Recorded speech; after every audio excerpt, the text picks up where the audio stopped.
warahmatullahi wabarakatuh. Perkenalkan, saya Cynthia Mariam dengan NIM 205210212.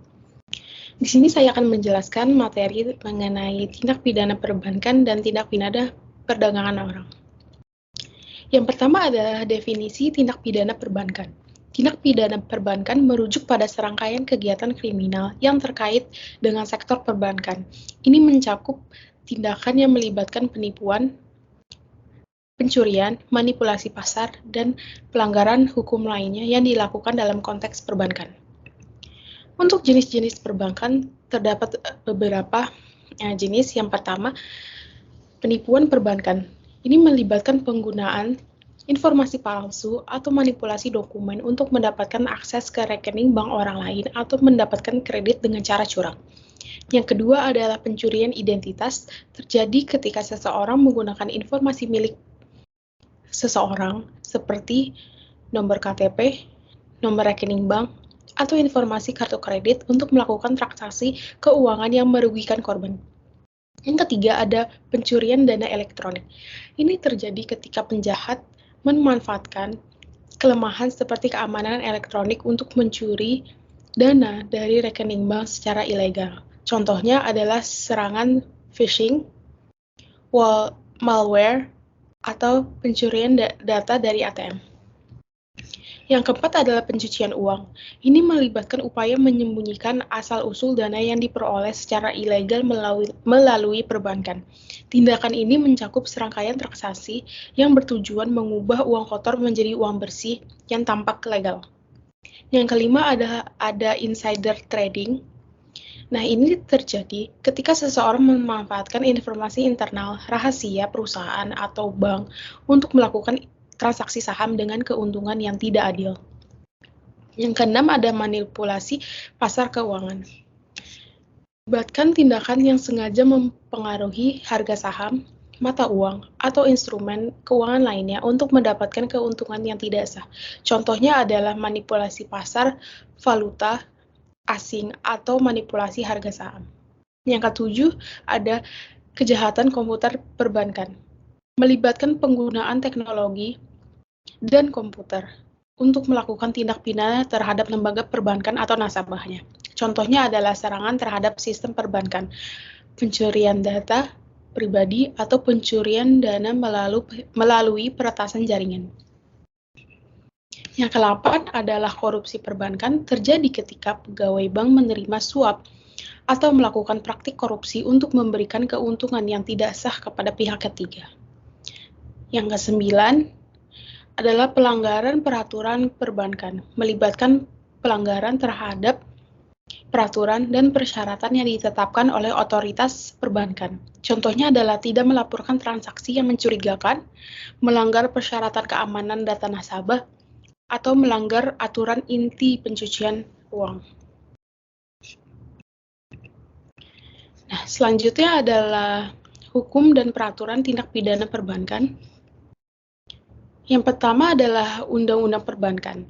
Nah, di setiap negara memiliki undang-undang yang mengatur lembaga perbankan dan kegiatan perbankan. Undang-undang ini menetapkan peraturan dan persyaratan yang harus dipatuhi oleh bank dan nasabahnya, serta menyediakan dasar hukum untuk penanganan tindak pidana perbankan. Yang kedua adalah Undang-Undang Anti Pencucian Uang.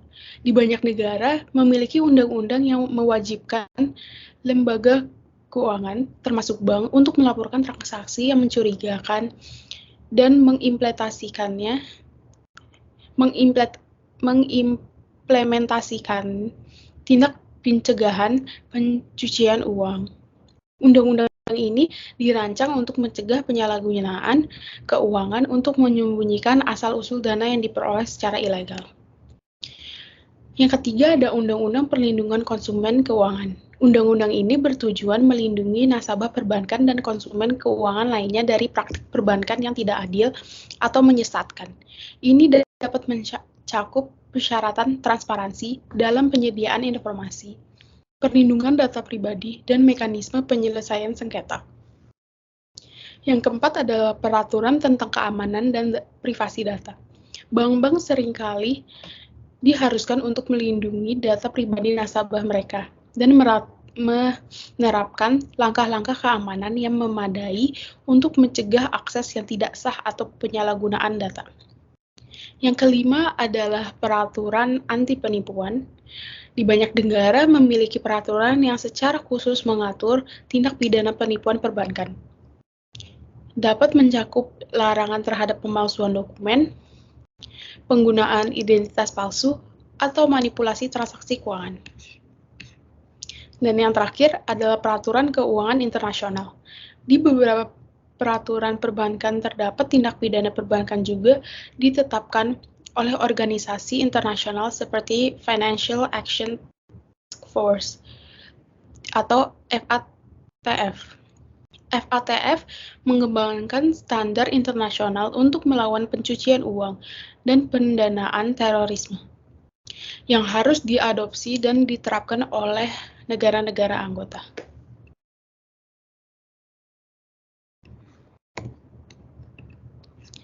Nah, berikutnya adalah upaya pencegahan tindak pidana perbankan.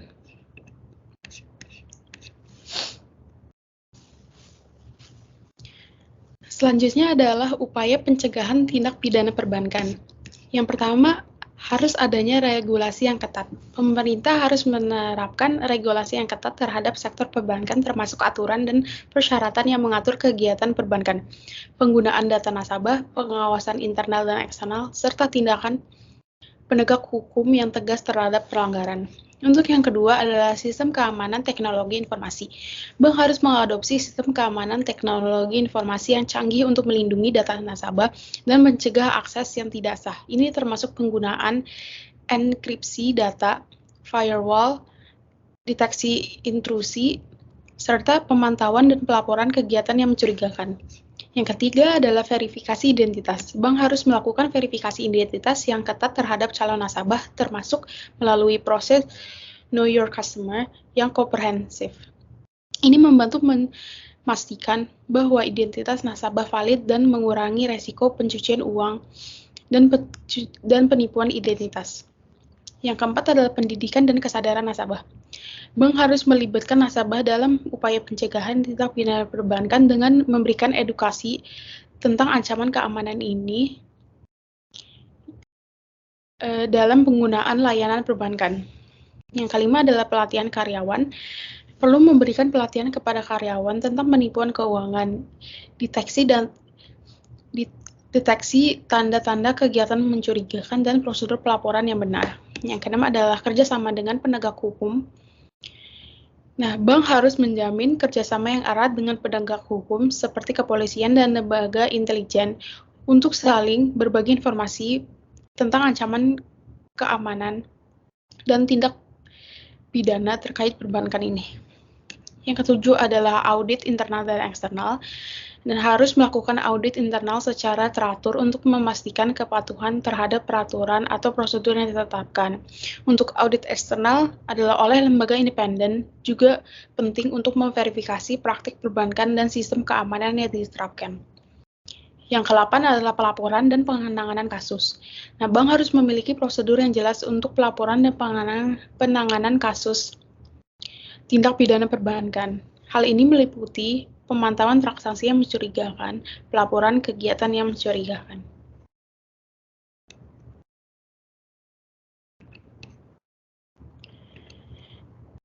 Nah, untuk selanjutnya adalah definisi tindak pidana perdagangan orang.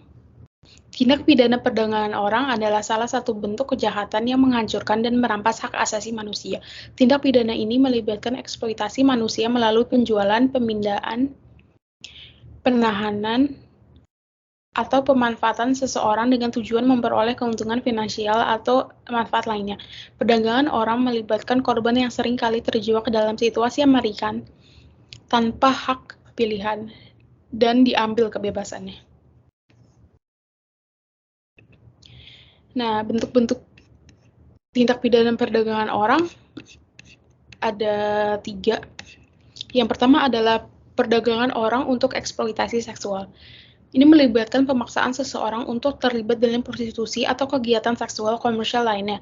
Korban seringkali ditipu, diiming-imingi pekerjaan yang lebih baik, atau diambil dari lingkungan yang rentan, dan kemudian dipaksa untuk terlibat dalam perdagangan seksual tanpa kebebasan dan hak pilih. Yang kedua adalah perdagangan orang untuk pekerjaan paksa. Korban seringkali bekerja secara paksa dalam kondisi yang eksploitatif, seperti pekerja migran yang diperas, dikurangi upahnya, atau ditahan secara fisik. Mereka seringkali berada di kondisi yang memaksa seperti hutang pekerjaan yang tidak dibayarkan atau kontrak yang tidak adil. Dan yang terakhir adalah perdagangan orang untuk perbudakan modern. Perdagangan orang dalam bentuk perbudakan modern mencakup penjualan dan pemanfaatan manusia sebagai objek kepemilikan dan pengarahan tenaga kerja paksa. Korban dalam bentuk ini kehilangan kebebasan mereka dan dipaksa untuk melakukan pekerjaan yang tidak manusiawi seperti kerja paksa di ladang pertanian, tambang, atau industri lainnya. Ada beberapa faktor penyebab tindak pidana perdagangan orang. Yang pertama, faktor ekonomi dan kemiskinan. Ketidaksetaraan ekonomi, kemiskinan, dan kurangnya peluang ekonomi dapat membuat seseorang rentan menjadi korban perdagangan orang. Orang-orang yang hidup dalam kondisi ekonomi yang sulit seringkali terjebak dalam perangkap penipuan dan pengeksploitasian oleh sindikat perdagangan orang. Yang kedua adalah ketidakstabilan politik dan konflik. Negara-negara yang dilanda konflik bersenjata atau ketidakstabilan politik seringkali menciptakan situasi di mana orang menjadi rentan terhadap perdagangan orang, kehancuran sosial, kehancuran infrastruktur, dan hilangnya keamanan dapat memudahkan pelaku perdagangan orang dalam melakukan eksploitasi. Yang ketiga adalah kurangnya kesadaran dan pendidikan. Kurangnya kesadaran tentang tindak pidana perdagangan orang, tanda-tanda peringatan, dan risiko yang terkait dapat menyebabkan individu menjadi lebih rentan terhadap eksploitasi. Kurangnya pendidikan juga dapat membatasi peluang ekonomi dan memperburuk kondisi yang mempengaruhi terjadinya perdagangan manusia. Yang keempat adalah permintaan dan keuntungan finansial. Permintaan yang tinggi untuk jasa yang disediakan oleh korban perdagangan manusia seperti prostitusi atau tenaga kerja yang murah mendorong kelompok-kelompok kriminal untuk terlibat dalam perdagangan orang. Keuntungan finansial yang besar yang dihasilkan oleh aktivitas ini juga menjadi faktor pendorong bagi para pelaku. Yang kelima adalah korupsi dan lemahnya penegak hukum. Korupsi dalam sistem hukum atau lemahnya penegakan hukum dapat memungkinkan kelompok-kelompok kriminal untuk beroperasi tanpa rasa takut dan ditangkap oleh hukum. Hal ini memberikan mereka kesempatan untuk melanjutkan perdagangan orang dengan sedikit atau tanpa konsekuensi. Beberapa dampak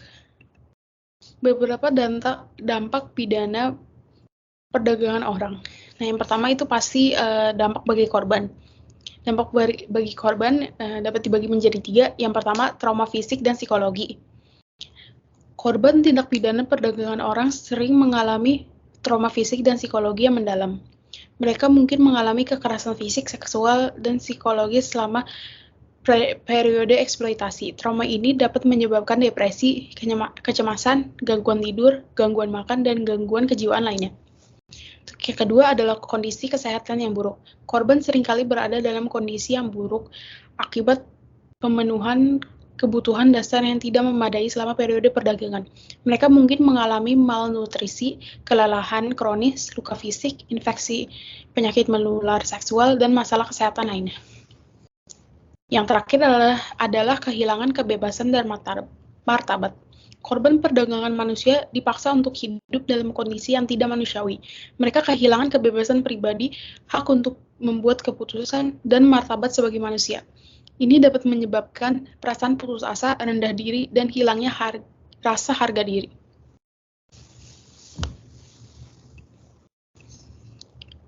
Selanjutnya adalah dampak bagi masyarakat. Dalam ruang lingkup masyarakat, Yang pertama ada penurunan kepercayaan dan keamanan. Tindak pidana perdagangan orang mengancam kepercayaan dan keamanan masyarakat. Ketika masyarakat menyadari bahwa perdagangan manusia terjadi di lingkungan mereka, hal itu dapat menciptakan ketakutan, kecemasan, dan ketidakpercayaan terhadap orang asing atau kelompok tertentu. Yang kedua adalah gangguan sosial dan ekonomi. Perdagangan manusia dapat mengganggu struktur sosial dan ekonomi suatu masyarakat. Ini terjadi karena korban sering kali ditarik dari lingkungan mereka, keluarga terpisah, dan pendidikan terganggu. Hal ini juga dapat menciptakan kekosongan dalam pasar tenaga kerja dan lemahnya perekonomian lokal. Yang terakhir ada penyebaran kejahatan terorganisir. Tindak pidana perdagangan orang sering terkait dengan jaringan kejahatan terorganisir yang lebih luas. Aktivitas ini dapat memperkuat jaringan kriminal lintas batas dan memperluas dampak negatifnya, termasuk penyebaran perdagangan narkoba, senjata, atau kegiatan terorisme lainnya. Nah, dampak bagi negara itu bisa terbagi menjadi dua, yaitu kerugian ekonomi. Negara yang menjadi tempat asal, transit, atau tujuan perdagangan manusia dapat mengalami kerugian ekonomi yang signifikan.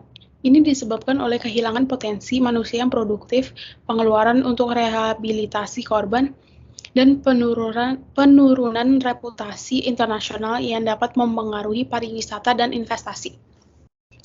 Yang kedua adalah pelanggaran HAM dan reputasi internasional. Nah, tindak pidana perdagangan orang melibatkan eksploitasi manusia yang melanggar hak asasi manusia. Korban seringkali mengalami kekerasan fisik, seksual, dan psikologis serta kerja paksa atau perbudakan modern. Mereka dipaksa untuk melakukan pekerjaan yang berbahaya, memadukan mereka dengan kehidupan yang tidak manusiawi, dan merampas kebebasan dan martabat mereka. Nah, adapun pencegahan tindak pidana perdagangan orang. Yang pertama adalah kesadaran dan pendidikan. Yang kedua adalah pelatihan dan pendidikan bagi penegak hukum. Yang ketiga adalah kerjasama dan koordinasi. Yang keempat adalah perlindungan korban. Dan yang kelima adalah regulasi dan hukum yang ketat. Sekian penjelasan dari saya, kurang lebihnya mohon maaf. Terima kasih.